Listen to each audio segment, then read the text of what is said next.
The cases of anime in real life। तो यार तुम्हें पता ही है कि मैंने काफी सारे डार्क एनिमेज और मांगास के ऊपर बात की है, चाहे वो मेंटली फिजिकली जैसे भी हो। बट आज हम थोड़ा और डार्क जाने वाले हैं। और वो कैसे? क्योंकि जो भी अभी तक मैंने डार्क चीजों की बात की वो मांगा और एनिमे के अंदर होती थी, बट आज जो चीजें मैं तुम्हें बताने वाला हूँ वो एनिमे की वजह से रियल लाइफ में हुई है। काफी सारे खौफनाक और खतरनाक केसेस है जिसे सुनकर तुम सोचोगे कि कोई ऐसा भी कर सकता है, और तुम्हें ये भी पता चलेगा कि हर एनिमे देखने वाला सेम नहीं होता। कुछ इनकी तरह साइको किलर्स भी होते हैं। सो स्टार्ट करते हैं हमारे फर्स्ट केस से, ओटाकू मर्डरर।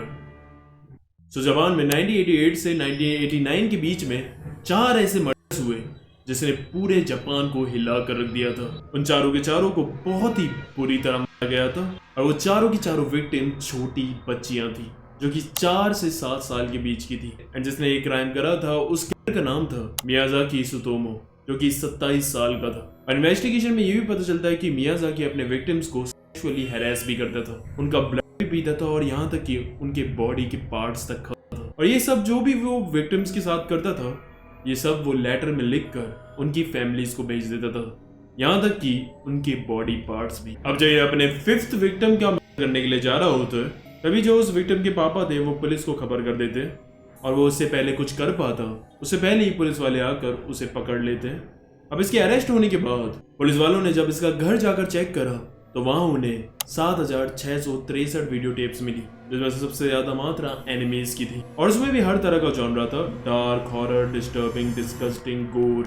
उसके अलावा हॉरर मूवीज और टॉर्चर फिल्म्स भी थी। और उसके बाद मीडिया ने इसे नाम दिया दी ओटाकू किलर, और इस खबर ने पूरी ओटाकू कम्युनिटी को भी हिला कर रख दिया था। अब मियाजाकी से पूछताछ करने के बाद उसके पास्ट के बारे में पता चलता है कि मियाजाकी काफी अच्छे अमीर फैमिली से था, मतलब उसमें पैसे की कमी बिल्कुल नहीं थी। बट जो इसके पेरेंट्स थे वो काफी बिजी रहते थे अपने काम में, तो वो उनसे उतना ज्यादा कनेक्शन नहीं बना पाया था, ना ही इसके ज्यादा स्कूल में दोस्त थे, तो ये थोड़ा अकेले अकेले ही रहता था। एक इसके सिर्फ दादाजी थे जिनके साथ ये काफी क्लोज था, लेकिन आगे जाकर जब इसके दादाजी की मौत होती है तब वहीं से ये पागल सा हो जाता है, यहाँ तक कि इसने अपने दादाजी की जो एशिश थी वो भी खा ली थी। और उसके बाद बस ये अपने कमरे में बैठे बैठे अकेला वीडियो टेप्स वगैरह ही देखता रहता था। इस समय में उसने कई बार अपनी माँ और अपनी बहन पर भी अटैक किया है, और इस इन्फॉर्मेशन से उन्हें पता चल जाता है कि yes he is a psycho. इसकी अरेस्ट के बाद इसे सजा सुना दी जाती है, एंड 2008 में इसे फांसी देकर एग्जीक्यूट कर दिया जाता है।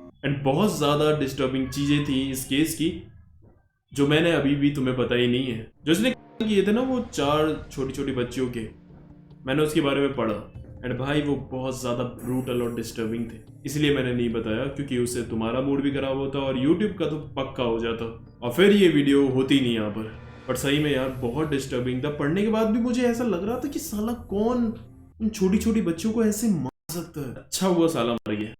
मांगा मर्डर केस। तो ये केस था बेल्जियन कंट्री के ब्रुसेल सिटी का। 27 दिसंबर 2006 शाम के 6 बजे एक कपल डंकन पार्क में घूम रहे थे, और उन्हें वहां किसी की बॉडी के कुछ पार्ट्स मिलते हैं। जब पुलिस वाले वो इन्वेस्टिगेट करते हैं तो उन्हें पता चलता है कि ये सारे पार्ट्स किसी एक ही इंसान के, बट उसका मुंह वगैरह नहीं था और ना ही कोई कंप्लेन आई थी, तो इसलिए वो आइडेंटिफाई नहीं कर पाता है कि ये विक्टिम है कौन। बट इस केस में एक चीज ने सबको हैरान कर दिया था। जहां उन्हें ये बॉडी पार्ट्स मिले थे वहां उन्हें 2 कागज के नोट्स भी मिले थे जिन पर लिखा हुआ था वाता शिवा कीरा this and we all know this dialogue.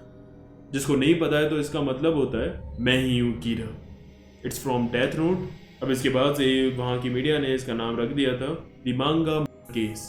अब 3 साल बाद 2010 में जाकर इनके किलर्स को पकड़ा जाता है, जो कि एक्चुअली में 4 बंदे थे, जिसमें 3 लोगों ने विक्टिम को मारा था, और जो चौथा बंदा था वो पीछे खड़े होकर बस देख रहा था, लेकिन उसने सब कुछ देखा और फिर भी पुलिस वालों को नहीं बताया, तो इसीलिए वो भी इसमें उतना ही गुनहगार है। फिर उनसे पूछताछ करके पता चलता है कि जो विक्टिम था जिसका कत्ल हुआ था वो एक्चुअली में इनका ही रूममेट था। इनकी किसी बात पर बहस वगैरह हो गई थी, एंड इसीलिए उन तीनों ने फिर उसे मार ही दिया, एंड देन उसके बाद उन्होंने इसकी बॉडी के छोटे छोटे टुकड़े कर दिए। एंड उन्होंने ये भी बताया कि इन्होंने वाताशिवा कीरा देश वाला नोट इसलिए डाला था वहां because they like the death note मांगा। वो ठीक है, यू लाइक द मांगा, बट ये कौन सा तरीका है ट्रिब्यूट देने का? और यही सिर्फ एक केस नहीं है, इसके अलावा भी कई सारे केसेस हैं डेथ नोट से रिलेटेड। कई लोग तो इसे देखकर सुसाइड कर लेते हैं और कई लोग तो कीरा से इंस्पायर्ड होकर फिर दूसरे लोगों को मारते हैं और कईयों ने तो अपनी एक खुद की डेथ नोट बना रखी थी कि किसको उन्हें पेलना है। अब समझिए why Death Note is banned in so many countries. Gabriel Hikari एड एलोएम केस। अब ये केस हुआ था 2017 में न्यूजीलैंड के ओकलैंड शहर में, जहाँ एक 27-28 साल का लड़का गैब्रियल एक 89 साल के बुढ़े पर बुरी तरह उस पर हमला करता रहता है और उस पर कम से कम 90 से भी ज्यादा बार लाते और घूसे मारकर उसके सर को कुचल कर मार देता। अब जब पुलिस ने इसे पकड़ा और इन्वेस्टिगेशन हुई तब पता चला कि जो गैब्रियल था, जो उस मोमेंट पर जब उसने उस बूढ़े को मारा, तब इसे ऐसा लग रहा था कि ब्लीच का मेन कैरेक्टर है कुरासाकी इचिको एंड ये एक इविल स्पिरिट को मार रहा था। और जिस तरह से उसने उस बूढ़े पर हमला करके उसे मारा था वो ब्लीच के कुछ एक्शन सीन से सिमिलर है और उसे मारते हुए भी वो ब्लीच के कुछ डायलॉग्स बोल रहा था। बाद में इस केस में ये भी पता चला कि इस बूढ़े को मारने से पहले गैब्रियल जो था वो किसी बंदे से जाकर अपने लिए ड्रग्स लेकर आता है, यानी कि गैब्रियल ड्रग्स वगैरह भी करता था एंड शायद इसलिए वो इतना पागल हो गया था कि उसने उस 90 साल के बूढ़े को 90 से भी ज्यादा बार घूसे और लाते मारी। Lindsey Hawker case. तो ये केस था 2007 का, जिसमें तात्सुया इचाशी जो कि एक 30-31 साल का लड़का था और वो 22 साल की एक ब्रिटिश टीचर लिंडसे हॉकर उसे जाकर वो किडनैप कर लेता है। देन उसके बाद वो उसका रेप करता है एंड फिजिकली अब्यूज भी करता है एंड देन वो उसे मार देता है। अब जब इसे पकड़ा जाता है और इन्वेस्टिगेशन होती है तो इसके घर से काफी सारी गोर, वायलेंस और ब्रूटल मांगास वगैरह पाई गई थी, जिससे पता चलता है कि ये नहीं पढ़ कर ऐसे काम करने के लिए इन्फ्लुएंस हो रहा था। अब इसके बाद जब और इन्वेस्टिगेशन होती है तो पता चलता है कि जो तेत्सुया था उस पर पहले भी कुछ केसेस लग रखे थे चोरी और घर में घुसने के एंड ऊपर से वो बाइसेक्सुअल भी था, तो उसके कई सारे मेल पार्टनर्स भी थे और वो नेचर से भी काफी ज्यादा एग्रेसिव था। तो यही थे ये सारे cases.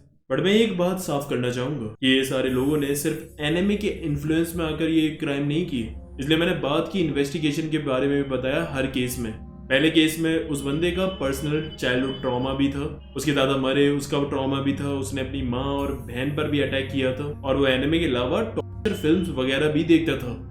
So yes he is already a psycho. दूसरे केस में तो बहसबाजी हुई थी इसलिए और किलर्स ने खुद एडमिट किया था कि उन्होंने वो नोट वाताशी वा कीरा देश इसलिए छोड़ा था क्योंकि उन्हें डेथ नोट पसंद थी। वो डेथ नोट से इन्फ्लुएंस नहीं हुए थे अपने रूममेट को मारने के लिए। तीसरे केस में जो बंदा था वो तो साला पहले से ही ड्रग्स वगैरह भी करता था, क्या पता जब उसने बूढ़े को मारा हो तब भी वो हाई ही हो। इसमें इचिको की क्या गलती कि उसे एक बूढ़े में होलो दिख रहा है। फोर्थ केस में भी बाद में इन्वेस्टिगेशन में पता चला है कि वो बंदा बहुत ज्यादा एग्रेसिव था, ठगी भी था and then he became a rapist. अब देखो मैं ये भी नहीं कह रहा हूँ कि एनिमे की बिल्कुल गलती नहीं है, हाँ लोग इन्फ्लुएंस हो जाते हैं, बट जो लोग इस हद तक और इतने ईविल तरीके से इन्फ्लुएंस होते हैं तो उनका दिमाग पहले से ही बहुत ज्यादा ईविल होता है। उसमें तुम पूरा दोष एनिमे को नहीं दे सकते हो, उसमें उस शख्स का भी खुद का भी दोष है। वरना तो ऐसे सोचे तो पता नहीं कितने लोग हैं जो डार्क और डिस्टर्बिंग मांगास पढ़ते हैं, और ऐसे ही इन्फ्लुएंस होने लग जाता तो हर एक घर में ही एक मर्द बैठा होता। सो यस, चॉइस होती है। बाकी अब तुम बताओ कि तुम्हें कैसी लगी ये वीडियो और इसमें से तुम्हें सबसे हॉरिफाइंग केस कौन सा लगा, और अगर तुम्हें इसके अलावा भी कोई और केस पता है तो जरूर बताना।